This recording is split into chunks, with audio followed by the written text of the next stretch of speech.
సింహరాశి జాతకులు మీ యొక్క జీవితంలోకి ముఖ్యంగా మీ రాశిలోకి శని ప్రవేశించబోతుంది. మామూలు విషయం కాదండి. కష్టాల పరంపర మొదలవుతుందని చెప్పక తప్పదు.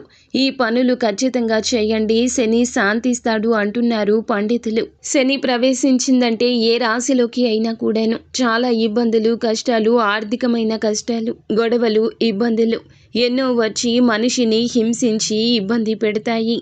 శని ప్రభావం వల్ల పనులు జరగకపోవడము, ఇబ్బందులు పడడము, అప్పుల పాలు కావడము అన్ని రకాలుగా జరుగుతుంటుంది. మరి శని ప్రభావం నుంచి తప్పించుకోవాలంటే శివయ్య ఆరాధన నిత్యము చేసుకోండి.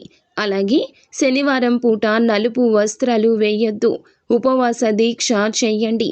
తద్వారా శని చాలా శాంతిస్తాడు. ముఖ్యంగా కాకులకు అలాగే నల్ల కుక్కలకు ఆహారాన్ని తినిపించండి. శని దోషం తొలగిపోతుంది. మీకు ఇంకా ఇతరత్ర ఎటువంటి సమస్యలు, సంతాన సమస్యలు, భార్యాభర్తల సమస్యలు, స్త్రీ పురుష వశీకరణం కూడా చేయగలరు మా గురువు గారు. 3 రోజుల్లో పరిష్కారం లభించును. గుప్త నిధులు తీయబడును. నమ్మకంతో సంప్రదించండి.